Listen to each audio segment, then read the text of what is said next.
RKB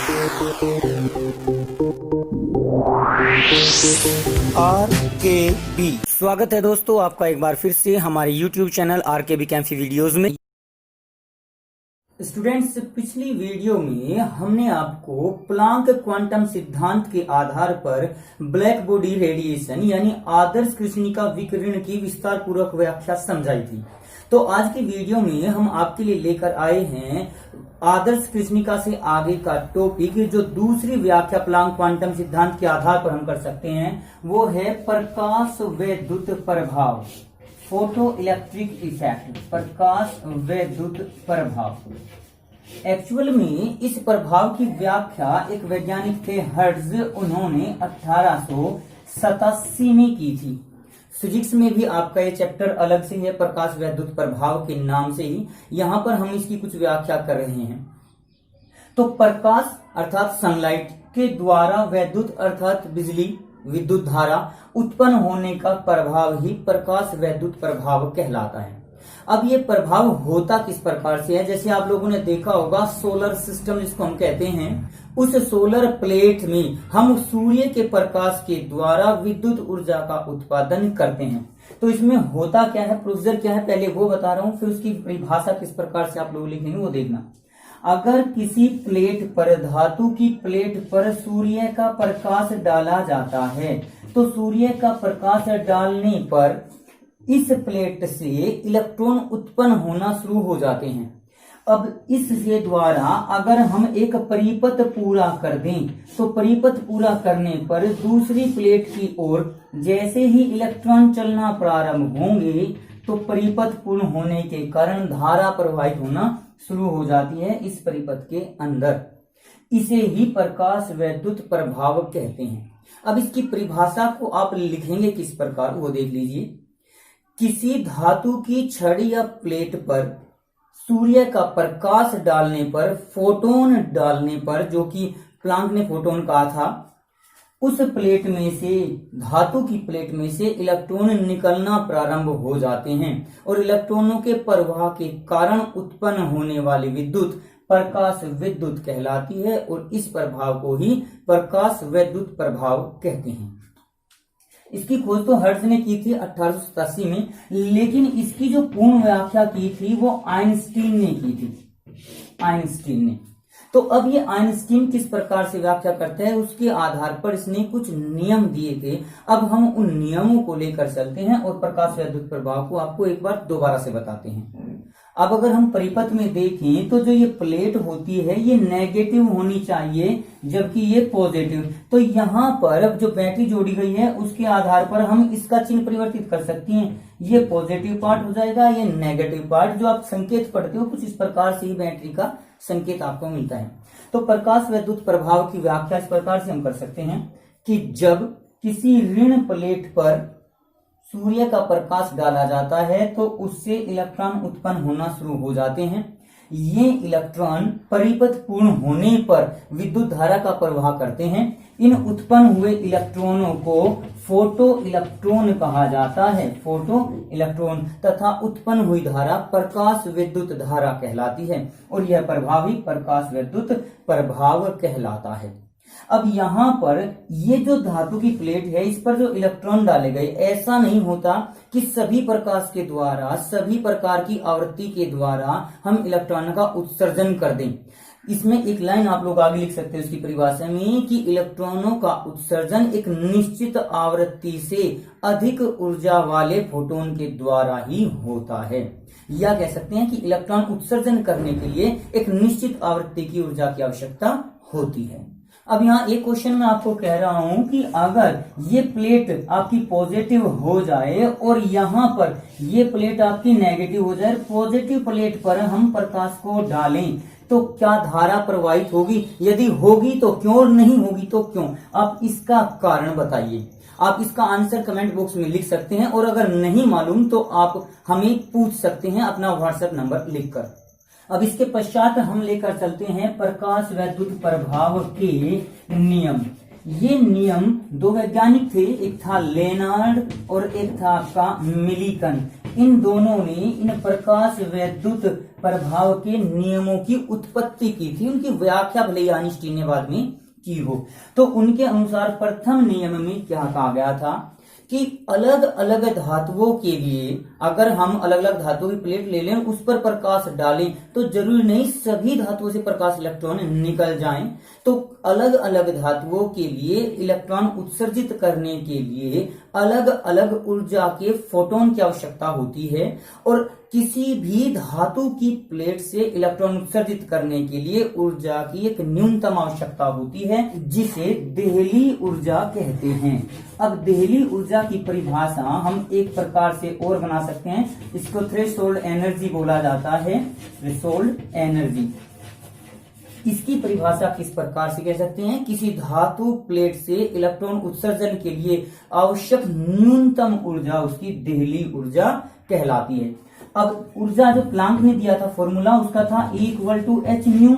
तो यहाँ पर इसको हम सामान्यतः अगर E0 से प्रदर्शित करें तो ये ν0 हो जाता है, ν0 भी इसको पढ़ सकते हैं। तो ये तो आपकी होगी देहली ऊर्जा। अब इस ऊर्जा के सापेक्ष जो आवृत्ति होती है वो देहली आवृत्ति, और इसी के सापेक्ष जो आपकी तरंगदैर्ध्य होती है वो होती है देहली तरंगदैर्ध्य। तो इसकी परिभाषा हम किस प्रकार से लिख सकते हैं देहली आवृत्ति की, देखिए ऊर्जा और आवृत्ति एक दूसरे का अनुक्रमानुपाती, लेकिन तरंगदैर्ध्य जो होती है वो व्युत्क्रमानुपाती होती है।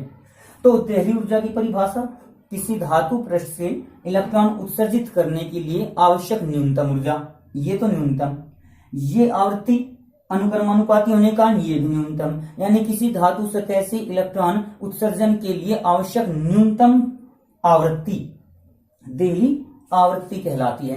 ये हो जाएगी अधिकतम, क्योंकि जब ये अधिक होगी तब ये न्यूनतम होगी, अगर ये अधिकतम है तो ये न्यूनतम हो जाएगी। तो देहली तरंगदैर्ध्य का क्या परिभाषा हो सकती है आपकी, किसी धातु पृष्ठ से इलेक्ट्रॉन उत्सर्जन के लिए आवश्यक अधिकतम तरंगदैर्ध्य उसकी देहली तरंगदैर्ध्य कहलाती है। तो इस प्रकार से हम तीनों की परिभाषा लिख सकते हैं। इस आवृत्ति का या तरंगदैर्ध्य का मान अलग अलग धातुओं के लिए अलग अलग होता है।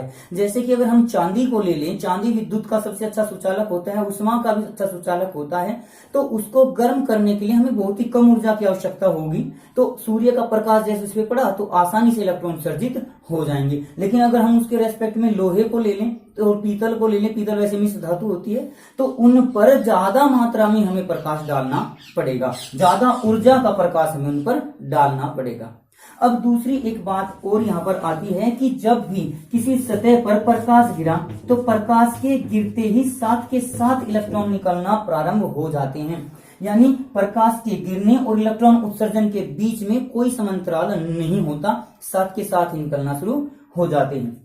जो आपके निकले हुए इलेक्ट्रॉन हैं उनकी गतिज ऊर्जा, इलेक्ट्रॉन जो उत्सर्जित हुए उनकी गतिज ऊर्जा E से प्रदर्शित कर दी जाती है, और ये गतिज ऊर्जा आपतित प्रकाश की ऊर्जा यानी जो प्रकाश गिरा वो, और माइनस इलेक्ट्रॉन निकालने के लिए जो ऊर्जा लगी जिसको हम कार्य फलन भी कहते हैं। ये देहली ऊर्जा या कार्य फलन एक ही बात कहलाता है, यहाँ पर इसको कार्य फलन के रूप में भी परिभाषित किया जा सकता है।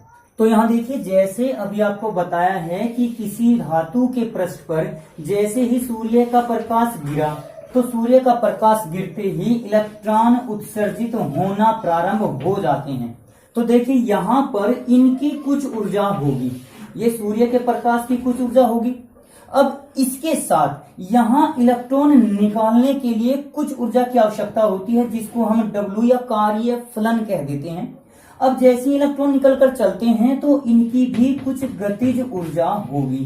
तो इन तीनों में हम एक संबंध लिख सकते हैं कि जो प्रकाश की ऊर्जा है, फोटोन की ऊर्जा है, उस ऊर्जा का मान इलेक्ट्रॉनों की गतिज ऊर्जा और कार्य फलन के बराबर होता है। यानी ये हो जाएगा कार्य फलन प्लस इलेक्ट्रॉनों की गतिज ऊर्जा। तो इस रेस्पेक्ट में हम एक फॉर्मूला बना सकते हैं कि प्रकाश ऊर्जा E इक्वल टू कार्य फलन को हम W से प्रदर्शित करते हैं, E0 से प्रदर्शित कर सकते हैं, और मासिक गतिज ऊर्जा को प्रदर्शित करते हैं K से। तो यहाँ पर ये एक फॉर्मूला इस प्रकार से बन जाता है। अब इसमें भी अलग अलग प्रकार से हम इस इक्वेशन को यूज कर सकते हैं। जैसे ये E है, ये है सूर्य के प्रकाश की ऊर्जा जिसको हम h न्यू लिख सकते हैं। ये कार्य फलन है जिसको लिख सकते हैं हम h न्यू 0। ये गतिज ऊर्जा है जिसको हम लिख सकते हैं 1/2 mv² के रूप में। तो यहाँ h क्या है, प्लांक नियतांक 6.6 × 10⁻⁻34 जूल सेकंड। न्यू उस प्रकाश की आवृत्ति है जो उस प्लेट पर गिरता है, जो धातु की प्लेट पर गिरता है।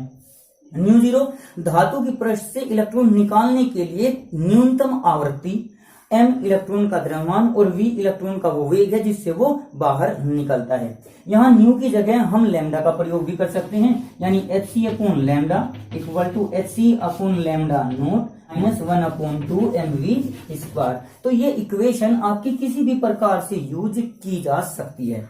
अब यहाँ इस इक्वेशन के बाद हम 2-3 बातें लेकर चल सकते हैं जो नियमों में ही आएगी।